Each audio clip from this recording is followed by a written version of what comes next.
Oke, anak-anak saya semua, bismillahirrahmanirrahim. Assalamualaikum warahmatullahi wabarakatuh. Saya mohon kepada Allah, anak-anakku semua ini dalam keadaan apapun saja, arep ono udan, ono rendeng, ono ketiga, ono peteng, ono padang, ono asep, ono seger, ono apa wae, siang malam, keadaan kayak apapun Anda tetap berada di dalam tabung kasih sayang Allah Subhanahu wa taala. Amin, amin, amin, amin. Ya ayyatuhan nafsul mutmainnah, irji'i ila rabbiki radiyatan mardiyah, fadkhuli fi ibadi wadkhuli jannati. Nek bojomu minggat wacake kuwi. Nek pengen bojomu minggat wacake liyane kok tak kandhani. Ana sing bojone pengen minggat. Kowe pengen bojomu minggat ono lho wong lanang ngono kuwi. Soale pas arep kawin kayak pengen kawin, begitu kawin pengen ora sida kawin. Ono kuwi wong kaya ngono nek Pak Yas ora. Oke. Ila apa hadratin Nabi Mustafa Muhammad sallallahu alaihi wasallam wa ila an-niyah as-shalihah li Pak Ismarwanto Kiai Kanjeng Al-Fatihah.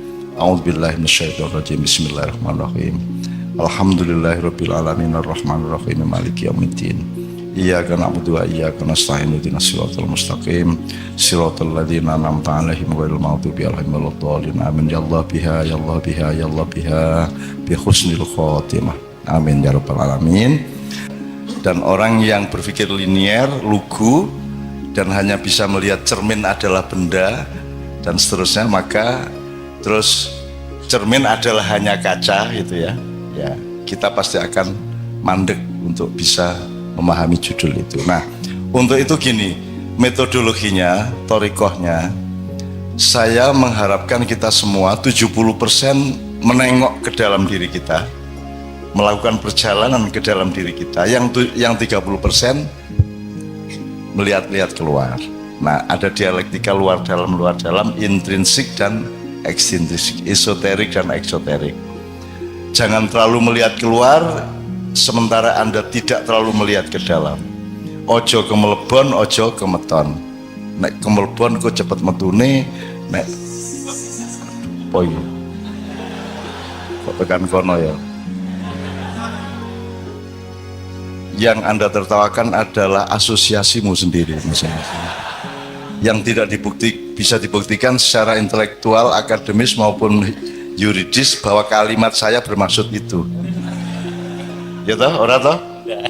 Nek aku digawa nang kejaksaan apa kalimatku mung kaya ngene menggon metu kok dituduh seks. Itu kan pikiranmu dhewe sing seks kuwi.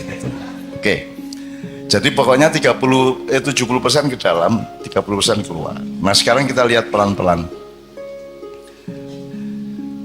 Satu titik itu bisa dilihat dari tidak terbatas sudut. Jadi kalau Anda lihat hidup ini kan bukan kotak-kotak, bukan heksagon, bukan oktagon, bukan segi 5, segi 12, tapi lingkaran. Maka ajaran puncak kita dalam Islam adalah tawaf. Jadi Anda, kalau lingkaran kan itu kan sudut tidak terbatas, tidak ada batasnya. Jadi tidak pernah Anda benar-benar mengerti sesuatu hal. Puncak pengertian Anda selalu menghasilkan ketidakmengertian baru. Karena puncaknya nanti adalah ihdinas siratal mustaqim, dan itu hanya Allah yang mengerti presisinya, dan sampai akhir hayat kita tetap pada posisi ihdinas siratal mustaqim. Ora ana wong ngerti tenanan iki ra ono. Itulah sebabnya yang nomor 1 dalam agama adalah iman. Iman itu metode untuk menghadapi sesuatu yang kamu tidak ngerti. Kalau untuk sesuatu yang kamu ngerti pakai ilmu. Nek kowe ora mudeng nganggo iman.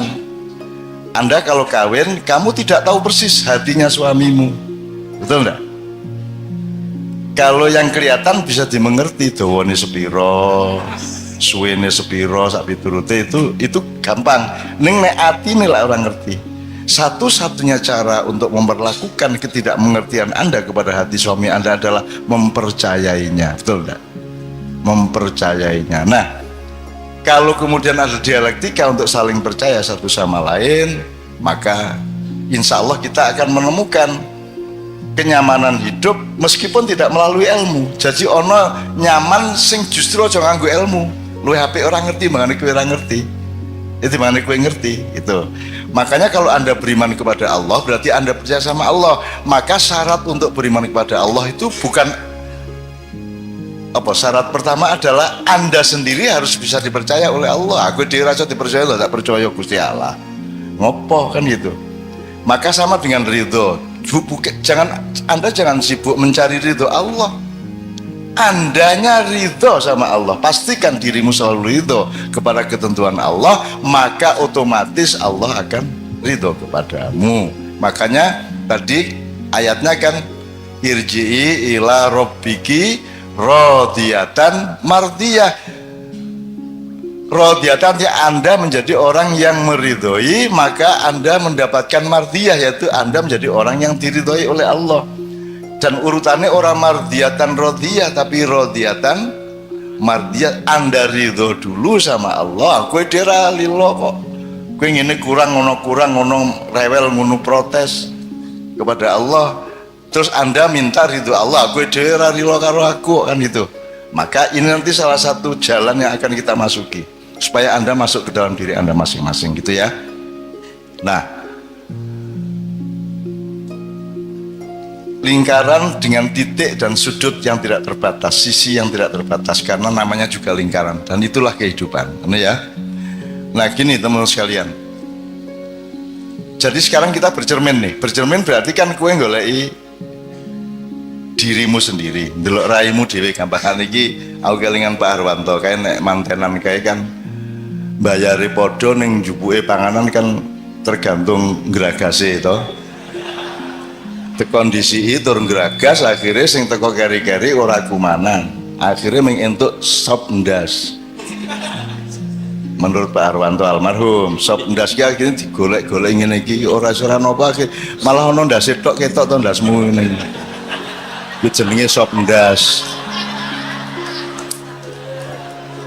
Dadi nek kowe nyuguhi kanca-kancamu sesama anak kos, ayo kene mangan nggon aku sop ndas ya. Berarti mengkok sediani banyu karo bumbu kae. Aku ingin yo, lah ono ndase to aku. Iki badoken dhewe ndas-ndasmu kuwi kan. Lumayan iki sop ndas ini. Oke. Nah, teman-teman sekalian, metodenya saya katakanlah kita pakai salah satu kaifiah. Kaifiah itu cara melakukan atau memperlakukan sesuatu.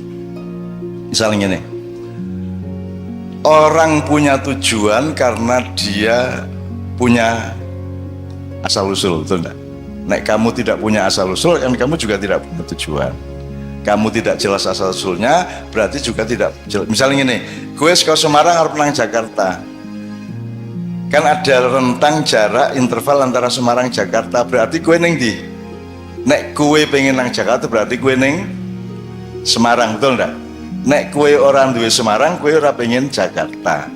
Nek kue ora cetha arep nang ndi, ning manggon ning ndi, maka kamu juga tidak akan punya tujuan. Kalau kamu main sepak bola tidak jelas posisinya, nendang bolanya kemana? Orang yang ora jelas kue iki striker, po gelandang, po back, po kir, ora cetha kue iki melu kesebelasan sing endi. Terus kue nendang bal nang ndi, mlayumu nang ndi lak. Ah saiki lak wong do ngono kuwi to. Kowe iki ra cetha melu kesebelasan ngendi, tur ora tau sinau gawange ning ngendi. Dadi lemu nendang bal ki ning ndi? Akhire saiki do gawe gawang dhewe-dhewe. Tuku bal dhewe-dhewe dilebokke nang gawang-gawange dhewe-dhewe. Lah ngono saiki.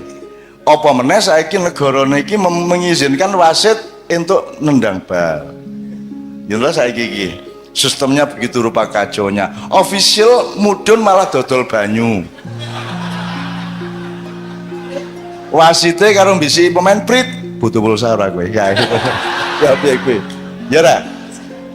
Kalau teori di Ma'iyah kan jelas ya, ada petugas yang punya keris, ada petugas yang pegang pedang, ada rakyat yang bekerja pakai pacul.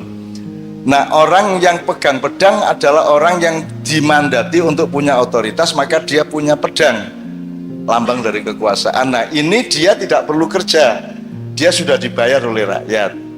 Gitu ya. Kue pejabat berarti kue nggo pedang. Nek kue filosof, kue punokawan, kue begawan, berarti kue duwe keris. Keris sing nggawa keris iki ora dibayar, dhek mengayomi wong kabeh. Nek rakyat nggawa pacul karo arit, nek pejabat nggawa pedang. Aku saiki takon, iki sing nyekel pedang dong menggunakan pedangnya untuk njaga wong macul apa pedangnya dienggo macul? Iso ngerti ya? Ngerti ya? Iki pedangnya malah gue golek pangan, meres sana meres sini ya ta? Golek liron no, iki pilkada entek 15 M atau sesuk terus ngarit selama jadi gubernur ngarit nganti rambutnya putih kayak itu ya. Oke, kita teruskan. Ini juga asosiasimu sendiri, saya tidak maksudkan apa-apa. Saya cuma mengatakan orang yang sibuk ngarit pakai pedang rambutnya cepet putih, seret siji putih gitu ya. Oke. Nah, sekarang kita pakai metode begini. Kamu tidak punya tujuan ke Jakarta kalau kamu tidak berada di Semarang. Berarti kamu butuh pengetahuan bahwa kamu berada di Semarang. Terus kamu juga harus tahu kamu mau kemana. Oh, mau ke Jakarta, kan gitu. Oke. Sekarang kalau Semarang Jakarta ini adalah kehidupan. Gini, sekarang kalau kamu mau Jakarta ke Semarang, nanti dulu kita ngomong maintenance dulu. Begitu kamu wis aku tak nang Jakarta, terus apa yang Anda persiapkan? Golek tiket. Dua, sangu apa meneh kowe? Uang untuk makan. Sehari kamu minum satu, itu mungkin bahayanya melebihi rokok. Nah, supaya kerating deng tidak berbahaya adalah umben njur kermusen gelasnya. Wow, itu menetralisir. Nah, orang percaya prakteknya sesuk ya. Tenanan kuwi. Wis sip kuwi pokoke. Nek ora percaya sesuk wis ya. Jajal. Begitu gue jebul malah loro, njur gue takut, "Cak kok malah loro?" Aku pekok ngono percaya. Mulane kowe berdaulat dong pikiranmu, mosok dikandani ngono percaya. Nang ustad ngomong ini kok rumangsane kaya firman Allah kok percaya, kiai ngomong ini kok anggap sabda Allah kok percaya, kan ngono kuwi. Kowe kudu iso mbedake kowe Khulafaur Rasyidin, Kanjeng Nabi, malaikat Allah kuwi beda-beda. Nek omongane Jibril mesti bener, nek omongane Kanjeng Nabi mesti bener, omongane Allah mutlak bener. Nek omongane selain tiga itu, mbuh kowe, mbuh ulama, mbuh ketua MUI, mbuh presiden, mbuh aku, kuwi podo-podo ora mesti bener. Betul enggak? Nah, ini pegang erat-erat. Ojo ora iso. Jare kiai ku ngene kok. Ah, kuwi. Lho kiaimu ki subhanahu wa ta'ala apa piye kan?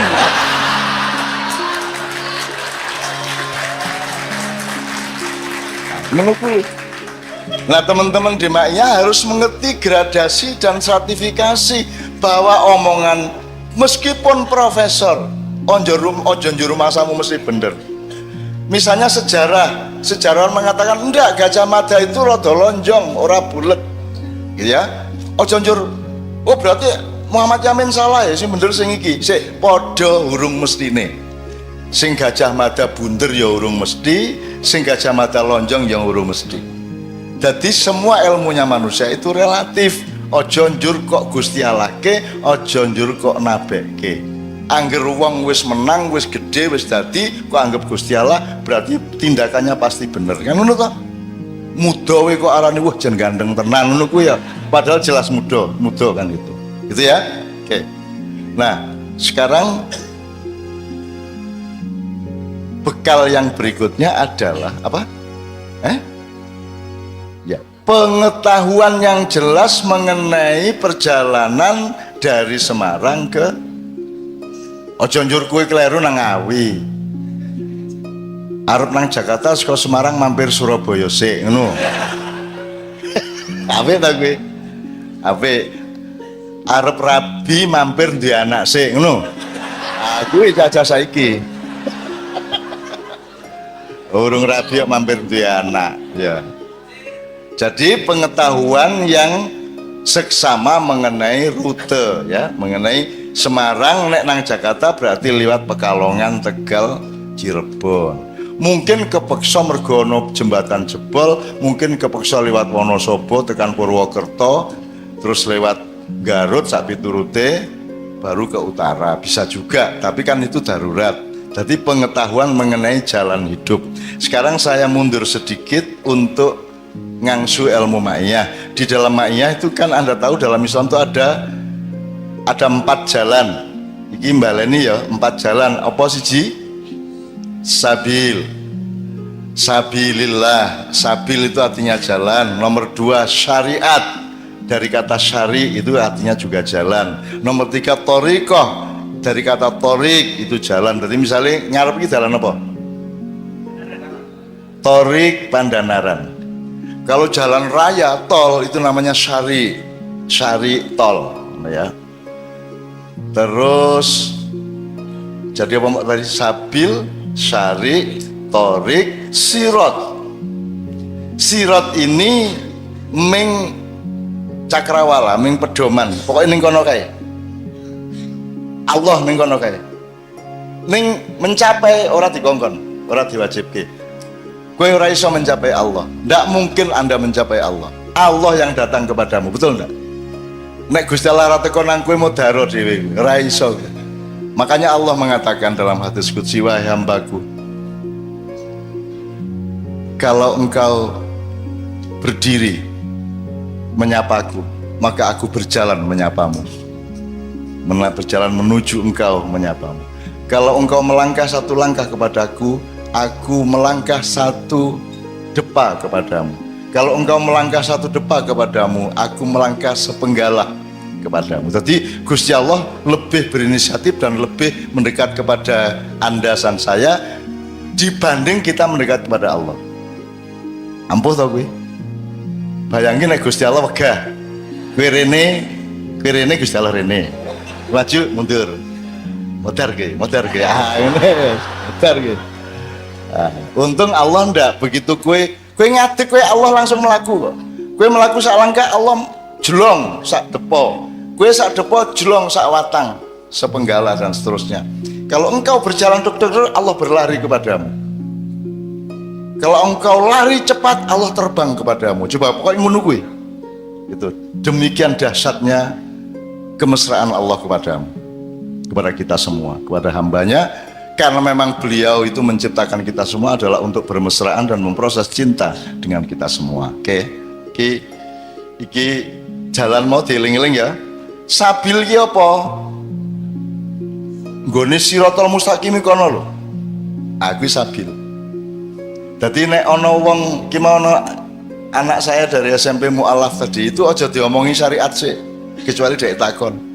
Ngomong sabil sih. Pokoke rono lho ya.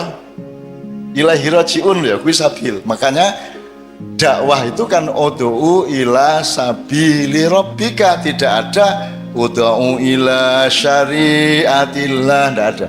Ud'u ila tariqatillah, tidak ada. Yang ada ud'u ila sabili rabbika bil hikmah, itu pun bil hikmah, bukan bil haqqi. Ya dicatat wae engko kapan-kapan dianalisa, bukan bil haqqi, bukan bil khairi, bukan bil ma'rufi, bukan bil birri, bukan bil macam-macam.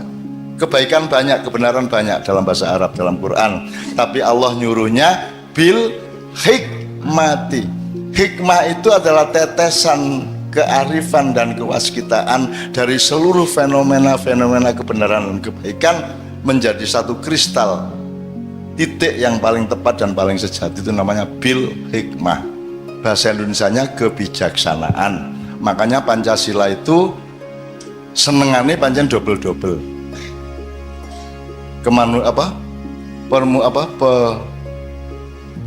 Kerakyatan yang dipimpin oleh hikmat, kebijaksanaan. Hikmat itu ya kebijaksanaan. Kuwi jeneng nyenengke kuwi. Pitik kuwi ya ayam kuwi. Ayo ketemu di ajeng tumbas pitik ayam. Apa kok to niku? Titik ayam alas. Suara merdekamu apa? Oh, suara merdekaku iki Kompas ya. Nek Hondaku saiki Suzuki. Nek Sanyomu apa Sanyomu? Hal Sanyo merek gitu. Aku seneng berabad-abad pekok kaya ngono seneng aku. Hondamu apa? Ah, Yamaha kan itu kan. Ya nyenengke wong Indonesia iki nyenengke. Makanya orang Indonesia itu orang nomor satu paling bahagia di dunia. Dan bahagianya orang Indonesia tidak ada hubungannya dengan jumlah uang yang dia miliki. Dalam keadaan apapun guyang-guyu, cengenges. Wis cetok gagal iki lho. Gagal ya. Ngene ya ta? Orang jur, waduh gagal orang ngono kuwi. Orang ngono kuwi, wong Indonesia orang ngono. Asu gagal. Ngene paling ngono ta? Orang jur, ya Allah, kenapa aku gagal? Aku kan romantis kuwi. Cengeng nek wong Indonesia ora. Ini ya. Jadi sabil jelas, enggak perlu saya jelaskan. Pokoknya pintunya itu. Sabil itu arahnya, gampangannya. Syariat adalah Gusti Allah ki ngongkon kowe mlaku nang Jakarta kuwi wis digaweke dalan sing digawe Gusti Allah ki jenenge syariat ya. Syahadatose sembayang ping 5, poso Ramadan, zakat, dan nek duwe duit lunga haji, nek ora duwe duit gawe Ka'bah dhewe cilik-cilik ning omahe dhewe kok ubeng-ubengi dhewe. Nek dinesoni karo ustad lho, kula mboten lunga kaji, kula mboten tawaf, kula ngincipi, ming bayang-bayangke lak mboten napa-napa to. Wong ming bayangke kok sing ora entuk nek kowe niat lunga kaji ning mburine omahmu kuwi. Kowe ora ming haram kuwi pekok barang. Ojo to mburine omahmu lunga kaji, kan gitu. Jadi antum sekalian ya. Oke, itu syariat yang sudah di jalan yang sudah disediakan oleh Allah. Dan itu berevolusi. Di zaman Nabi Adam belum ada puasa Ramadan. Nabi Ibrahim tidak terikat oleh aturan sholat 5 waktu. Nabi Musa kaya ora tahu jumuan. Nabi Isa apa meneh ora tahu sholat zuha kaya kuwi. Tuh. Sejak Rasulullah Isra Mi'raj baru ada administrasi baru, regulasi baru, sholat 5 waktu dan seterusnya. Jangan lupa Nabi Musa sudah muslim dan sudah menjalankan Islam meskipun dia tidak pernah sholat 5 waktu ya. Cuman orang sesudah Rasulullah terikat oleh sholat 5 waktu, tapi tetap sholat 5 waktu itu bukan intinya adalah komitmenmu pada Allah.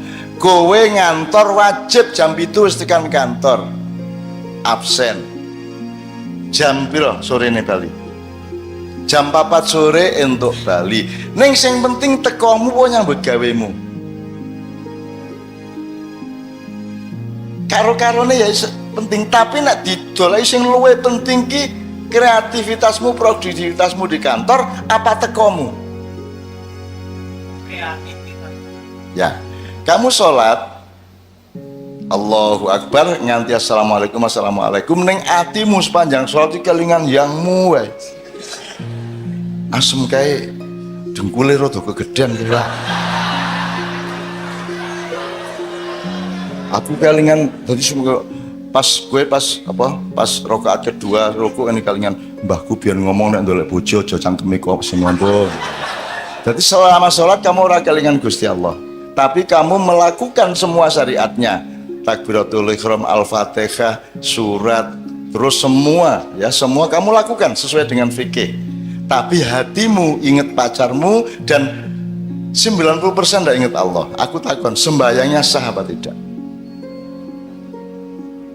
Secara syar'i sah.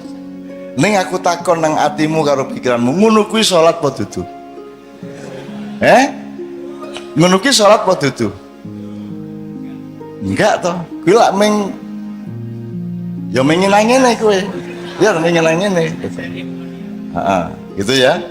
Jadi di sini loh dinamika manusia dan dilemanya manusia, karena kita tidak bisa ngecek hatinya orang.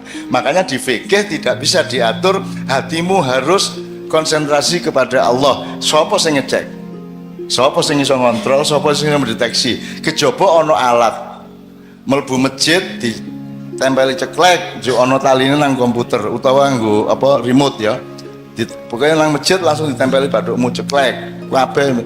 Pokoknya kowe konsentrasi kepada Allah apa tidak metu di layar.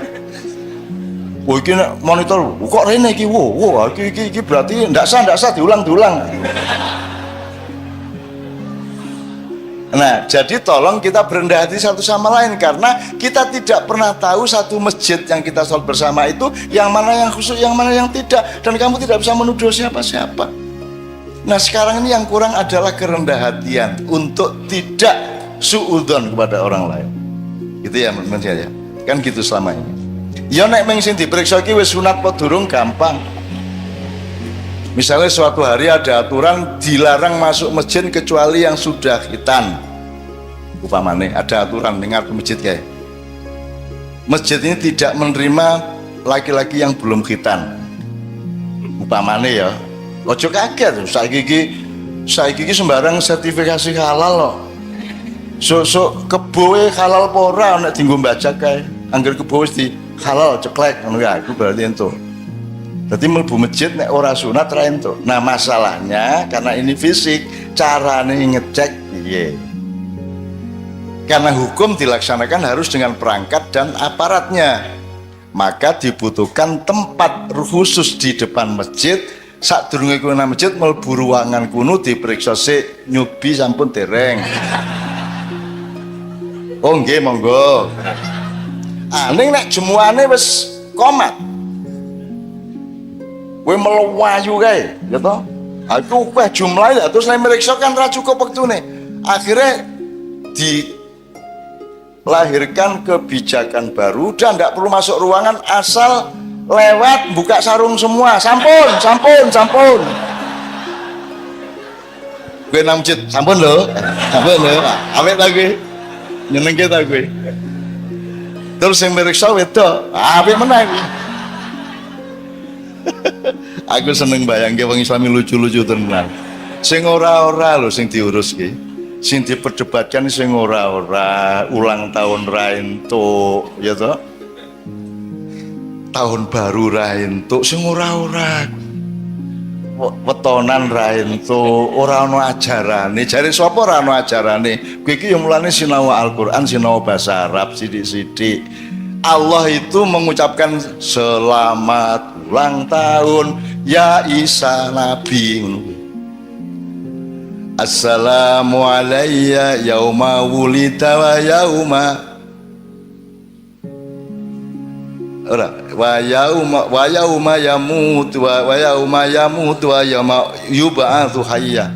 Dan Allah mengatakan selamat ulang tahun ya Isa ya pada hari kelahiranmu, terus nanti pada hari kematianmu, kemudian pada hari kebangkitanmu. Isa dewe ngomong dari surat Juz Al-An'am Al-Maryam 14, kemudian di surat ketiga Isa dewe mengucapkan Assalamu alayya yauma wulidtu wa yauma amutu wa yauma ub'atsu hayya. Selamat ulang tahun kepada aku di hari ulang tahunku. Aku ucapkan selamat juga kepadaku di hari kematianku, dan aku ucapkan selamat kepadaku di hari kebangkitanku. Oh piye kowe? Dadi kowe nek ulang tahun kae kowe ngono entuk kok. Nabi Isa wae ngono ning Quran. Ya, dadi ngulang tahun ora apa-apa. Kok piye wong Nabi Isa diulang tahuni Allah. Assalamu alaihi atau assalamu alayya kalau Isa sendiri gitu ya. Oke. Jadi syari jelas ya Mas ya. Jalan yang sudah dikasih oleh Allah, tapi kan caramu liwat kan ono sing nganggo bis, ono sing nganggo angkot, ono sing nganggo motor dhewe, ono sing mlaku, ono sing ngebit, ono apa meneh? Ono sing nyepur, kan macam-macam. Boleh ndak dari gerobak berubah menjadi mobil? Boleh toh, asal kamu lewat situ. Yang tidak boleh kamu langgar adalah bahwa kamu melalui jalan itu tadi. Jadi biyen sholat ki orang ana wong kuplukan zaman Rasulullah dan semua nabi Aku wis ndelok. Siji-siji ora ono sing kuplukan. Ora ono. Pemene Nabi Adam urung ono pabrik kupluk. Adam, Idris, Nuh, Soleh, Ibrahim semua sampai Rasulullah tidak ada satupun pakai peci. Apakah ada ajaran pakai peci? Bahkan tidak ada untuk laki-laki. Jadi kenapa kalau ulang tahun tidak boleh kok peci tidak dimarahi? Kenapa kamu pakai peci? Apa mana kok ajaran katok diketok meh dengkul ngono kae. Ora ono ajaran iku. Yang ada ajaran ojo sombong, ojo ngetok-ketok kelemu sugih, njur kainmu memanjang ke sana kemari. Kuwi kan ngetok-ngetok kok nek kowe iki umuk, kowe iki sugih, ora penak karo tanggamu sing kaine ming sithik. Mulane nek iso kaine iki cekak wae, gitu ya. Bukan soal kainnya, tapi soal ojo sombong kan begitu. Nah terus sing dijupuk kaine lak ngono. SBY meneh nyenengke ning dunya iki nyenengke. Dadi nek biyen Kanjeng Nabi iki pas traweh iki pas ngimami traweh satu kali kan. Rasulullah cuma satu kali tok loh traweh bersama di masjid. Selebihnya traweh sendiri di rumah. Jadi nek kue ora traweh di alasan saiki. Kue ora traweh sunah Rasul. Sekali tok traweh bersama. Nah, ketoke nek cara berpikir wong Islam saiki iki, ya. Nek Kanjeng Nabi traweh pisan ning masjid ki pas loro watuk. Allahu Akbar. Bismillahirrahmanirrahim. Dadi ketoke mergo kuwi sunah Rasul. Kabeh sing ngomongi traweh kudu nganggo watuk-watuk. Uteke ngono kuwi tak ketoke. Ya ta? Ketoke ngono kuwi uteke wong saiki.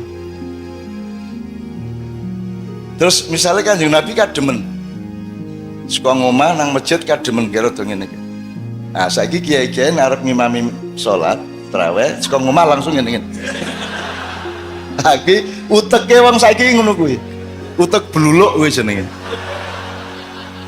Utek bluluk ki durung degan, durung cengkir, durung klopo. Nek wis klopo kuwi kowe ngerti iki urusan bathok apa santen, apa sabut, apa blarak, apa glugu. Kan begitu. Aja urusan glugu diterapkan nang santen, aja tema santen kok terapkan dengan kriteria bathok kan gitu. Nek sembarang dicampur aduk dadi siji iki mung mergo Kanjeng Nabi watuk dianggap sunah. Kanjeng Nabi mangan kurma nggo diriji telu jare sunah Rasul. Ayo nek kurma, nek mie godhog.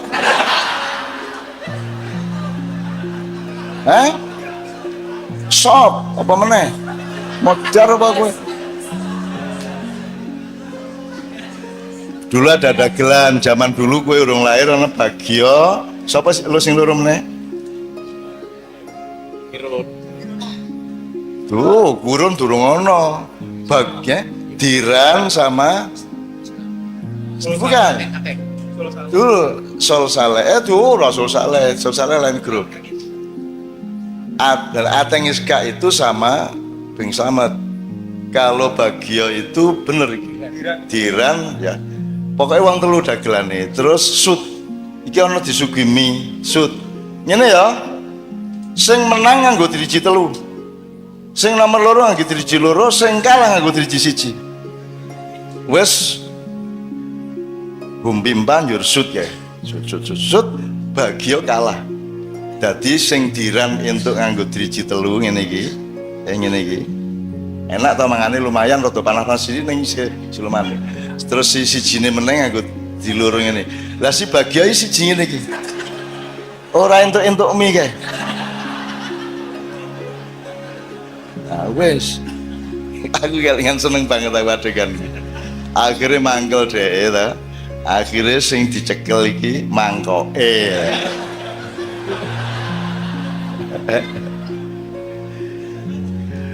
Oke, jadi syariat tadi itu sepanjang tidak menyalahi prinsip nas bakunya tidak ada masalah. Saya ini misalnya ini, kalau khutbah Jumat kan ada kalimat-kalimat yang setelah khutbah itu, setelah khutbah kedua, innallaha ya'muru bil adli wal ihsan wa ita'i dzil qurba wa yanha 'anil fahsya'i wal munkari wal baghi ya'idukum, ya. Rasulullah tidak pernah mengucapkan ini dalam khutbahnya. Arep ngopo kowe? Kena sesuk aku khutbah ning masjid dadak ono sing, ajaran sapa kowe? Awas wis sesuk. Itu sekitar 80 tahun sesudah Rasulullah wafat baru ada kalimat itu. Selama Khulafaur Rasyidin berakhir, kemudian ganti dinasti Umayyah, khutbah Jumat itu diakhiri dengan kalimat-kalimat kutukan kepada Sayyidina Ali bin Abi Thalib. Kutukan. Jadi selama hampir 80 tahun dikutuk Sayyidina Ali itu di setiap khutbah Jumat. No. Sayang saya tidak mendapatkan kalimatnya. Mergo waktu itu urung ono viral, dadi ora ono sing urung ono Android ya toh, dadi ora ono sing rekam. Sampai akhirnya cucunya Abu Sofyan, cucu cicit lah ya, cicitnya Abu Sofyan, musuh utamanya Rasulullah SAW itu mikir, kok gini ya, mosok Sayyidina Ali kan orang baik, ya memang ada pertentangan politik, tapi kan mosok dikutuk sampai seperti ini. Akhirnya beliau ini Khalifah Umar bin Abdul Aziz mikir piye carane merubah akhir khutbah ini dengan menghilangkan kalimat-kalimat yang mengutuk Sayyidina Ali. Nah, dialah yang kemudian mengganti dengan kalimat innallaha ya'muru bil adli wal ihsan. Itu yang memilih ayat itu adalah Khalifah Umar bin Abdul Aziz. Itu atas jasa seorang tokoh Yahudi ya, mutar guys saya. Lu hubungannya karo Yahudi apa? Kan dia juga tidak bisa radikal sama umatnya. Mosok moro-moro diganti wong wis 80 tahun ke zaman dia cilik ya wis kaya ngono kuwi khutbah Jumat, mosok moro-moro diganti. Akhirnya dia menciptakan adegan, dia minta bantuan kepada salah seorang tokoh Yahudi namanya Abul Hakan. Ditimbali nang istana, Mas Abu, saya minta tolong, mau enggak? Pripun Khalifah? Gini loh, gini diceritai kabeh, pokoknya ngeten adegannya ngeten. Nggih, insyaallah kula wangi. Pokoknya tak ceritain ya skenarionya, tapi langsung ketoprake. Begitu Khalifah Umar bin Abdul Aziz naik podium, alhamdulillah, oke. Si Hakan ini lah dudu wong Islam. Abul Hakan langsung mlebu masjid, interupsi. Wahai Khalifah, saya mau bicara sama Anda. Nesu kabeh. FPI Banser campur aja. Sapa iki? Sapa iki? Oh no. Nesu sapa iki motong khutbah? Tur ki wong Yahudi, wong Islam, itu kan. Terus dari Umar, bentar, kita dengarkan dulu. Kita harus mendengarkan dalam kehidupan ini, harus mendengarkan sebanyak-banyaknya supaya kita tahu dia jahat apa tidak. Mau apa Abu Hakan? Terus si Yahudi ini mengatakan, ya Khalifah, saya mencintai putrimu dan saya dengan ini melamar putrimu untuk menjadi istri saya. Wah, saya nesu. Metu juruse sapa iki? Soy. Nenek. Sapa iki wis disingkat soy.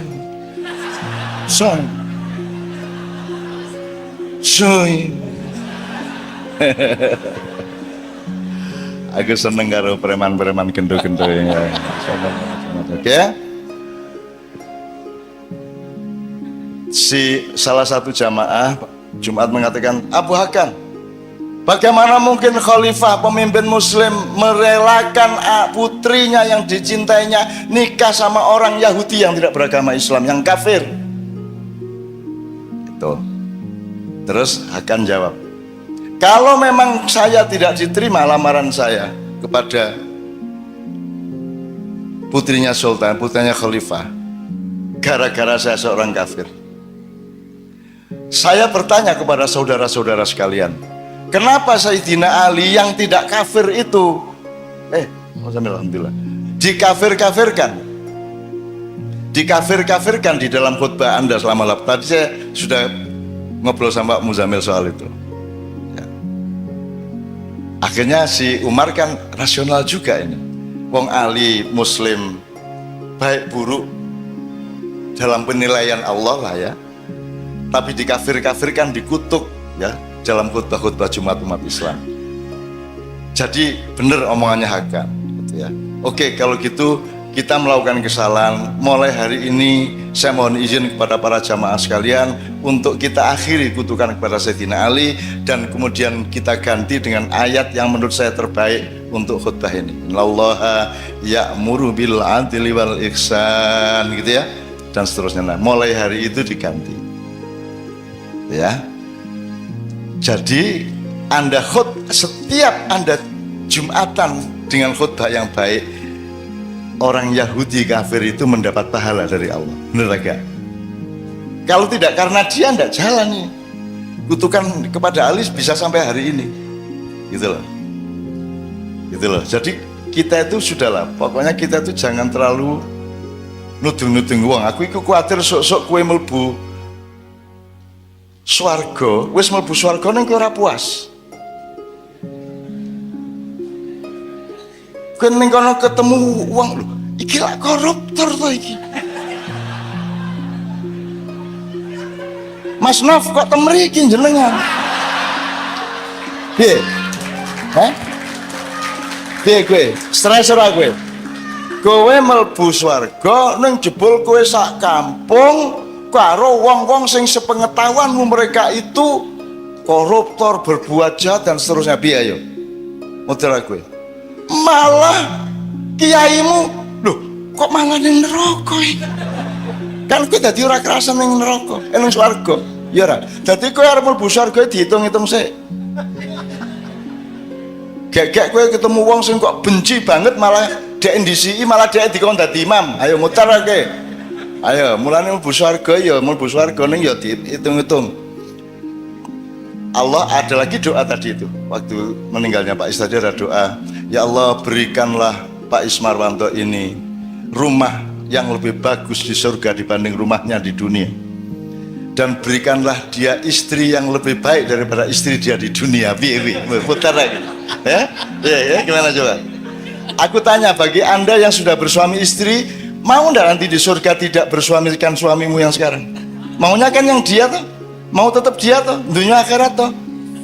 Ayo piye? Nek sok-sok kon ganti piye? Ayo piye? Mulai dipikir saya arep mlebu surga. Banyak hal-hal yang nanti Anda tidak duga kowe ra siap. Bajingan nang kene kowe wae. Aku yang biar ngelarani uang kaya ngono mlebu surga piye? Nah, karena Anda tidak paham begitu banyak dimensi dalam kehidupan di dunia, makanya jangan ngeklaim orang. Asa antukrihu syai'an wa huwa khairul lakum wa asa antuhibbu syai'an wa syarrul lakum. Sing kok benci-benci hurung karuan kuwi elek, sing kok junjung-junjung kok nabek-nabekke hurung karuan kuwi apik dienggo kowe. Mulanya selama hidup di dunia tadi, mari kita berendah hati dan terus-menerus belajar ke dalam maupun keluar. Oke, saya mempercepat. Ini tadi kita menjelaskan mengenai sabil, syari, torik, dan sirot. Nah, torik adalah cara kamu merespon syariat ini. Caramu menempuh jalan, carane nyetir, carane haluane ya. Termasuk ini tadi. Di khutbah Jumat ada tambahan seperti itu tadi dengan pengurangan yang lain yang kutukan kepada Ali. Itu kan sebuah torikot ya. Itu kan sebuah cara untuk mengantisipasi keadaan supaya menjadi lebih baik. Mulane saiki nek ana wong iktikaf karo topo bedane apa? Bedane siji iktikaf jine topo ngono to. Sijine IKTIKAF, sijine TOPO ngono to. Ning padha ta kuwi? Padha ta? Ning mergo kowe wis lara jiwa terhadap kata topo, njur kowe topo ki musyrik, ngono ta? Karena kamu terganggu oleh kata topo kuwi lho, semedi. Lah itikaf ya apa? Gue habis sholat gini, 2 jam, nganti bojomu keturun, dereng to mas, selak tangi anake. Ya mas ya, ya. Jadi kamu jangan terjebak oleh kata. Maka Pak Sarati memperingatkan tadi, Islam itu masdar, ya. Aslama yuslimu islaman. Jadi kata benda yang bekerja. Misalnya penyembuhan. Penyembuhan itu kan kata benda dinamis. Apalagi pengobatan, pelamaran, pendekatan, dan seterusnya. Nah, bisa ngerti ya jalan tadi ya. Jadi ini torikot. Torikot itu bukan kursus nyanyi. Ada torikot yang kursus nyanyi, ada pimpinannya, terus gue diurui la ilaha illallah, la ilaha illallah. Lah gue nyanyi karo koreografi. Itu boleh, enggak apa-apa. Itu salah satu jalan untuk menempuh kekhusyukan. Tapi tidak ada syariatnya, tidak ada batasannya. Yang penting hatimu mendekat kepada Allah. Jadi kue arep la ilaha illallah karo mendoskeun ndasmu ning cagak. La ilaha illallah, la ilaha illallah, la ilaha illallah. Bapakmu ngapale kowe? Kula niki nek untuk Allah purun mati. Maksudmu piye? Pecah ndase ngeben. Sing penting cedak kali Allah. Wah, kuwi dijentos-jentosi nang cagak. Apik ta kuwi? Coba prakteknya sesuk. Ya. Nek kowe dinesoni bojomu, kowe langsung ngono kuwi ya. Mas ngene bojomu mesengut kae, kowe langsung nyedak cagak po tembok. Lah, wis go. Mesti bojomu njur mesake karo kowe. Utawa dibenke modaro pecahan ndak semua. Oke, saya persingkat. Ini saya nyun sewu Pak Muzamil. Jadi kan kita bercermin nih, kan sudah punya bekal tadi dari Semarang ke Jakarta, sudah punya bekal cara menempuh jalannya di mana, terus sirotol mustaqimnya kan itu kan akurasi nanti ketika kita sudah bertemu dengan Allah, yang kita sekarang tidak bisa merumuskan sama sekali. Ini ya. Nah sekarang saya tanya, sekarang kita cari bersama, ini katakanlah 10 menit terakhir ya. Kita cari pertama Semarang iki apa, Jakarta iki apa, terus menempuhnya ke Jakarta dari Semarang itu pakai apa, dengan cara bagaimana dan seterusnya. Itu yang kita cari. Dengan pedoman melihat ke dalam, 30% melihat keluar. Sekarang saya tanya sama Anda. Semarang kan asal usulnya, Jakarta tujuannya. Aku saiki takon. Saya minta relawan 3 orang. 3 orang aja. Kalau perjalanan Semarang Jakarta itu adalah hidupmu, jane kowe iki Semarangmu ki apa, Jakartane ki apa to? Kowe iki jane arep nang ndi? Tujuan hidupmu itu apa? 1. Jadi 3 orang ini masing-masing menjawab 2 pertanyaan. Apa tujuan hidupmu sebenarnya? Kalau ini tadi kan ke Jakarta. Nah, hidupmu itu tujuannya mau kemana? Masa depan itu berapa puluh tahun menurut kamu? Nomor 2, kalau kamu denger-denger di kampung, di masyarakat, di pasar, di RT, RW, di rumahan, di mana-mana, sepengetahuanmu tujuan hidupnya masyarakat umumnya itu apa? Jadi nek tujuanmu dhewe apa, nek tujuan masyarakat umum apa? Itu aja yang saya ingin Anda menjawab. Siapa 3 orang? 1, maju mas, tolong mikrofonnya diatur sebelah sini sama sebelah sini. 2 orang, 1 orang. Monggo mas, 1 silakan maju langsung mas. Ya moderator, saya minta sampean memimpin ini, memimpin. Betul. Wah iki. 3 orang. Berarti 3 orang, tolong angkat tangan. Tolong angkat tangan, 3 orang. 1, 2. Niki dah. Belakang. Maju mas. Oke, bon beres nih. Yang belakang pelan-pelan maju, Mas.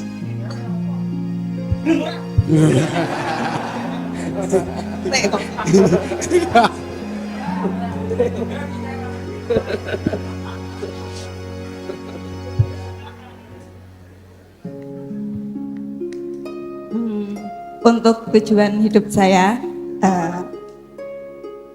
mencoba mencari kalimat biar nggak terkesan wah begitu, tapi sejauh yang saya tahu khususnya setelah bermaya, setelah yang saya dapat dari Maya, iya untuk mencari ridho Allah. Nah proses, lah kamu sendiri sudah ridho belum sama? Nah itu dia pertanyaannya, karena ada. Bagaimananya dan seterusnya nanti dulu. Pokoknya tujuan ini Jakartamu ya apa? Oke, ridho. Bismillah, ridho Allah. Jakartamu adalah ridho Allah, gitu ya. Semarangmu? Semarangnya? Kan dari Semarang baru kalau ke Jakarta. Awalnya di sini, Gini ya, tadi kan sudah saya jelaskan. Supaya ke Jakarta kan semua yang kamu lakukan kan yang rasional untuk ke Jakarta, misalnya tuku tiket pesawat apa tiket bis nang Jakarta, ora malah tuku tiket nang Surabaya, kan gitu kan. Kue orang njur nggawa jaran kok tunggangi nang Jakarta mau bisa angkot, kan gitu kan. Jadi kan apa yang dilakukan seseorang tergantung tujuannya, ngerti nggak? Nah, kalau Anda tujuannya adalah ridho Allah, berarti semua yang Anda lakukan pedomannya adalah supaya Allah ridho. Apa aja, dalam rumah tangga, di pekerjaan, di tetangga, di manapun saja, selalu pedoman utamanya adalah supaya mendapat ridho Allah. Oke. Pertanyaan kedua untuk setiap orang, kalau masyarakat umum janjane sing digoleki iki apa? Nek didelok perilakune. ya itu.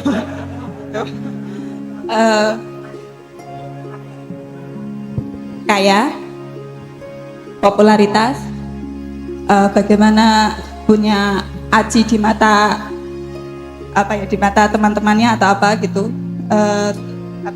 Berarti kalau disimpulkan, oke, kekayaan, popularitas, terus satunya lagi apa ya?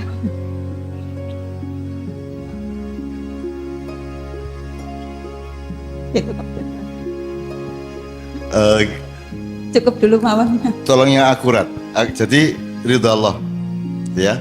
Nah masyarakat umum itu golek apa? Cenderung ke kekayaan, popularitas. Itu sudah unsur. Ini maksudku jawabnya ini lagi. Kalau ridho Allah berarti berlaku abadi apa beberapa waktu saja, beberapa puluh tahun misalnya. Jadi jangka panjang, misalnya hidupmu itu punya rencana jangka panjang, itu berapa tahun?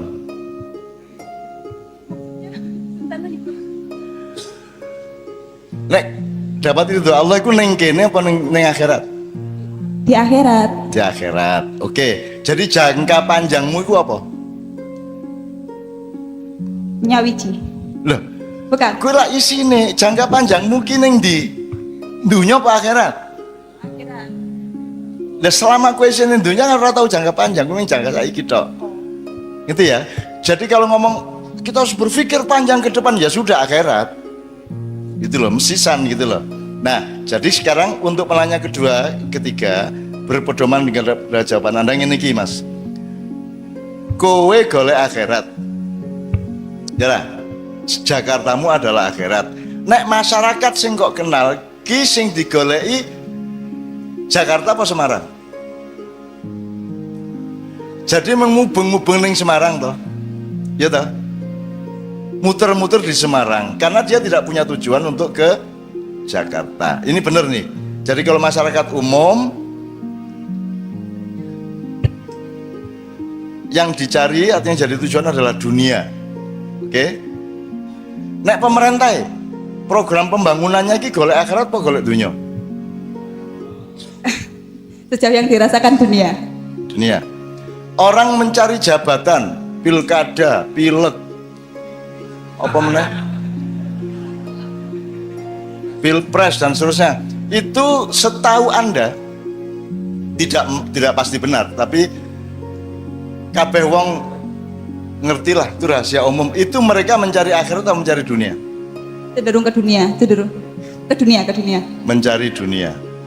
Jadi kalau negaramu, bangsamu, pejabatmu golek dunia, kowe berharap apa nang negara kaya ngene? Kamu berharap nggak kepada Indonesia? Wong tujuan mereka dunia. Berharap enggak? Enggak. Nah, tidak. jadi berharapnya kepada siapa? Kepada siapa? Allah. Kepada Allah. Terus turu, ya Allah aku berharap ngono. Untuk berharap kepada Allah Anda melakukan apa? Itulah jawaban di akhir acara kita nanti kan gitu. Oke, yang kedua. Pokoknya dunia apa akhirat, nek masyarakat piye kowe piye gitu. Sing kedua meh takon era. Ki abot lho iki. Engko salah tak one-oneke.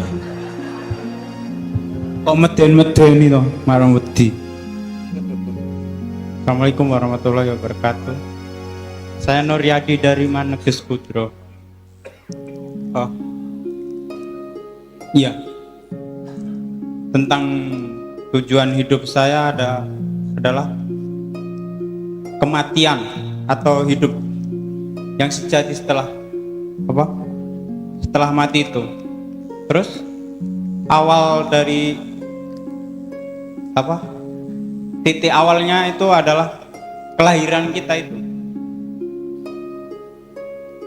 Tujuan pada masyarakat yang umum adalah untuk mendapatkan pekerjaan atau keduniaan, sensasi, penghargaan, popularitas dan lain sebagainya. Enggak.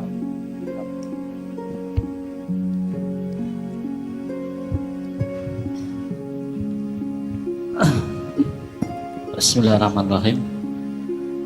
Saya Sanuddin dari Brebes. Jakarta saya itu ya Allah itu sendiri. Jakarta saya itu Allah, dan Semarang saya itu ya Allah itu sendiri.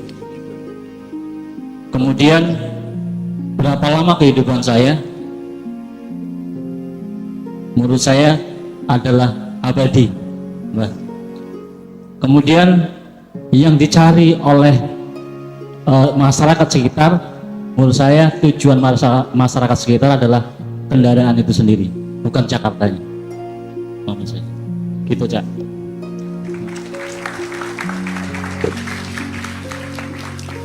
Kita ini masih 40% dari yang kita maksudkan dengan bercermin ini.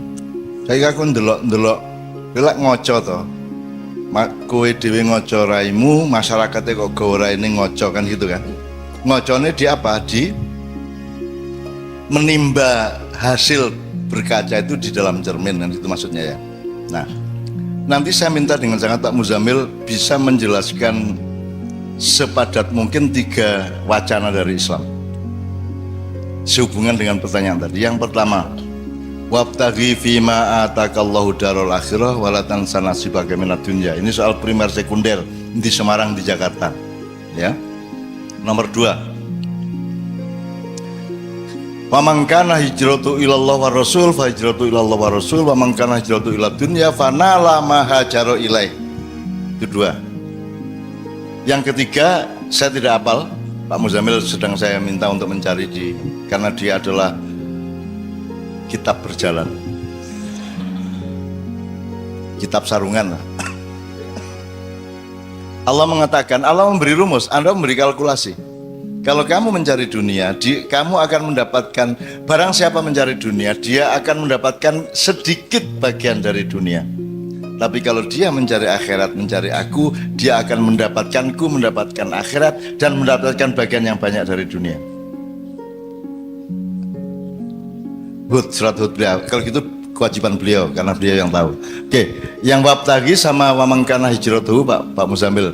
Ini kita interupsi dengan Pak Muzamil dulu ya.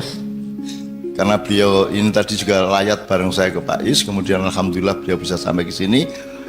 Beliau juga tidak bisa sering ke sini sebagaimana saya. Saya juga tidak bisa sering ke sini. Malam ini kita manfaatkan betul karena beliau juga kemarin barusan pulang dari menjadi tamu dari KBRM KBRM itu Kedutaan Besar Republik Madura di Arab Saudi, sehingga dia mendapat fasilitas-fasilitas yang luar biasa. Kalau hanya KBRI tidak banyak kekuasaannya, tapi kalau KBRM itu bisa nyelundup-nyelundup tekan Ka'bah, tekan Hajar Aswad, tekan segala macam. KBRM bisa bikinkan KTP-mu di Mekah pun bisa, asalkan itu Anda ke kantor Kedutaan Besar Republik Madura. Karena Madura ini di atas dunia. Jadi dunia, Madura, malaikat, Allah. Kira-kira.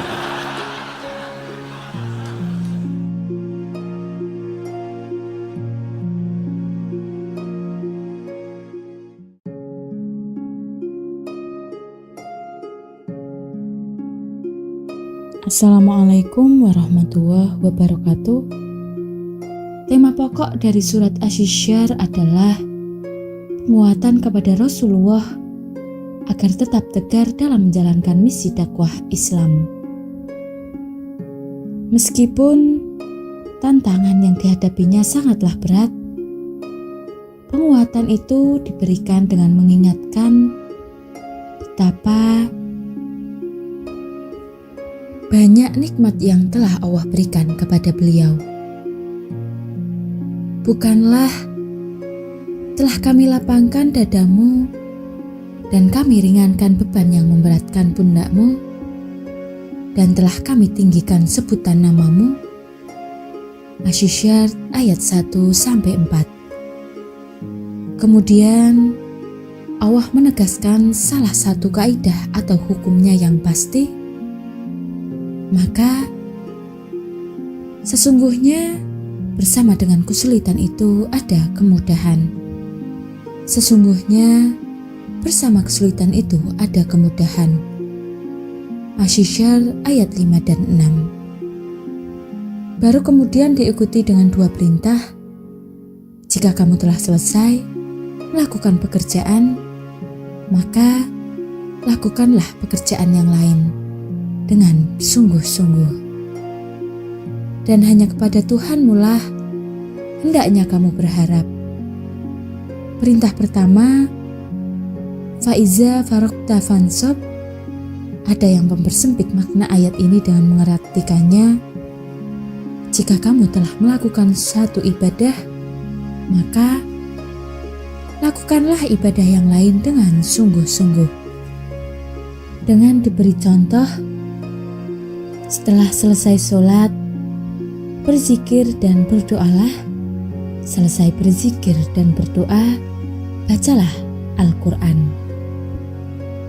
Akan tetapi, keumuman redaksi ayat ini harus dimaknai lebih luas, menyangkut semua aktivitas manusia, tidak terbatas pada ibadah mahdhohnya.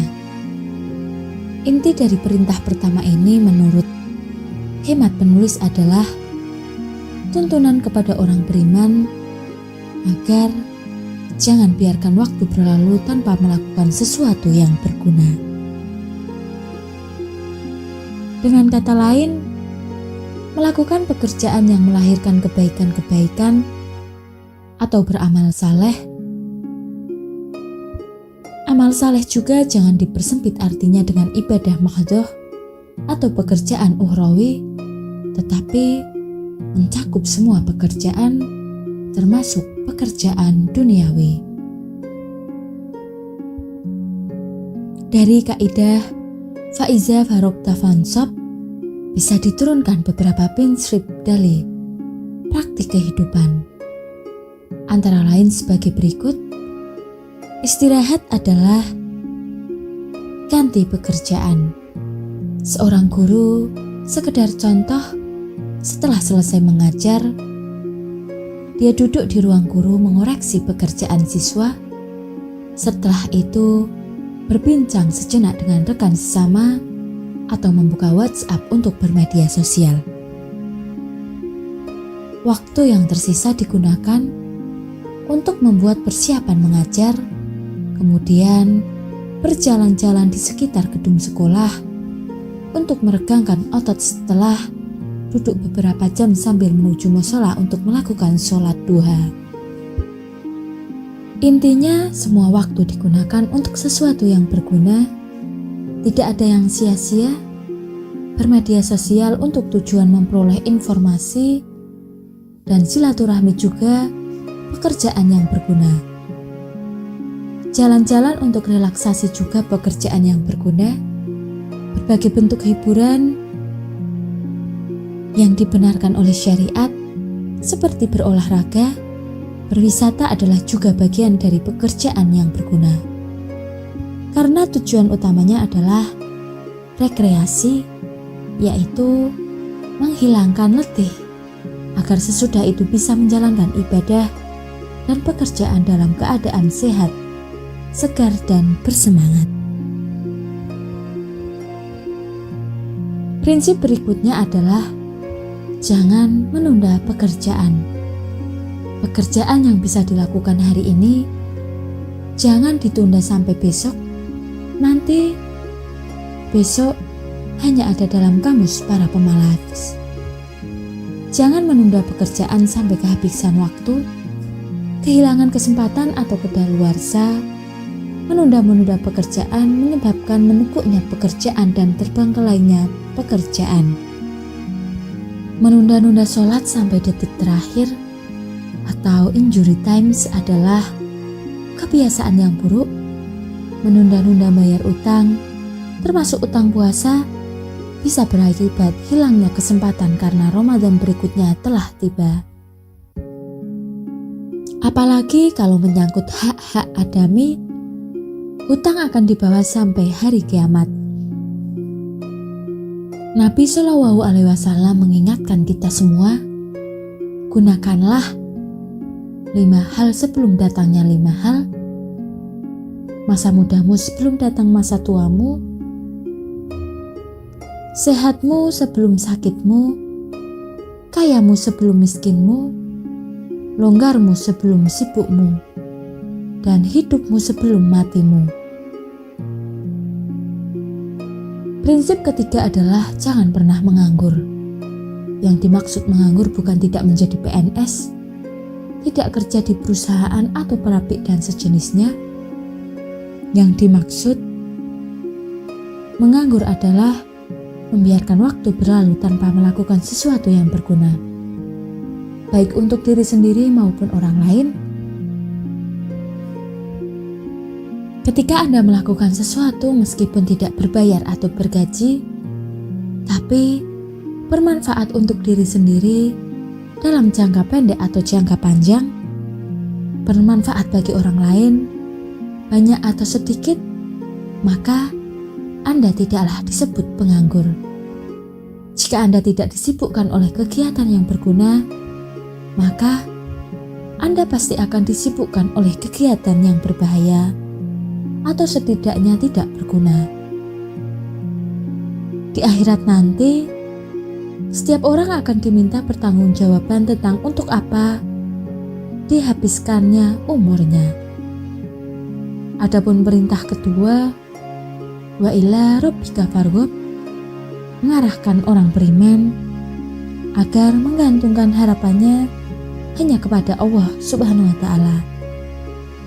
Hanya kepada Allah lah dia bersandar, hanya kepada Allah lah dia berlindung, karena hanya Allah lah tempat bersandar, penjamin harapan, pemberi perlindungan yang paling aman. Manusia akan tetap resah dan gelisah jika antara dirinya dengan Allah masih terhalang oleh tabir kebodohan dan ketidakpahaman terhadap Rabb-Nya. Siapa yang melupakan Allah, maka Allah akan membuat dia lupa kepada dirinya sendiri. Adakah manusia yang bisa mengelak atau bersembunyi dari Allah di hari perhitungan? Di hari itu, kepada siapa manusia minta perlindungan dari hukum Allah? Tiada lain hanya kepada Allah juga. Allah Subhanahu wa Ta'ala memberikan berbagai jaminan kepada hambanya yang selalu mengingatnya, menyandarkan diri kepadanya, dan memohon perlindungan darinya. Ingatlah kepadaku, aku akan mengingatmu. Quran Surat Al-Baqarah ayat 152. Jika kalian menolong agama Allah, Allah akan menolong kalian. Muhammad 7. Berpeganglah pada Allah, Dialah pelindungmu, sungguh Dia adalah sebaik-baik pelindung dan sebaik-baik penolong. Quran Surat Al-Hajj ayat 78. Dialah yang menurunkan ketentraman ke dalam hati orang-orang agar iman mereka bertambah kuat. Quran Surat Al-Fat ayat 4. Dan terdapat puluhan ayat lagi yang berisi jaminan Allah akan memberikan perlindungan, rasa aman, kecukupan hidup dalam kehidupan dunia kepada orang-orang yang sungguh-sungguh beriman. Adapun jaminan Allah kepada orang beriman yang istiqomah dengan imannya dalam kehidupan akhirat antara lain keringanan dalam sakaratul maut, yaitu orang-orang yang diwafatkan dalam keadaan baik oleh para malaikat dengan mengatakan kepada mereka, "Selamat atas kalian, masuklah kamu ke dalam surga itu disebabkan apa yang telah kamu kerjakan." Quran Surat An-Nahl ayat 32. Janji surga sesungguhnya orang-orang yang mengatakan Allah Tuhan kami, kemudian mereka meneguhkan pendirian mereka, maka malaikat akan turun kepada mereka dengan mengatakan, "Janganlah kalian merasa takut dan merasa sedih, bergembiralah kalian dengan memperoleh surga yang telah dijanjikan Allah kepada kalian." Quran Surat As-Saffat ayat 30. Wajah bahagia berseri-seri, wajah-wajah orang mukmin pada hari itu berseri-seri. Kepada Tuhan mereka lah mereka melihat. Quran Surat Al-Qiyamah ayat 22 dan 23. Banyak muka pada hari itu berseri-seri tertawa dan bergembira. Abasa 38-39. Mari untuk memperoleh kebahagiaan hidup di dunia dan di akhirat, modalnya cukup dengan terus-menerus bekerja untuk kebaikan dan menggantungkan harapan hanya kepada Allah semata.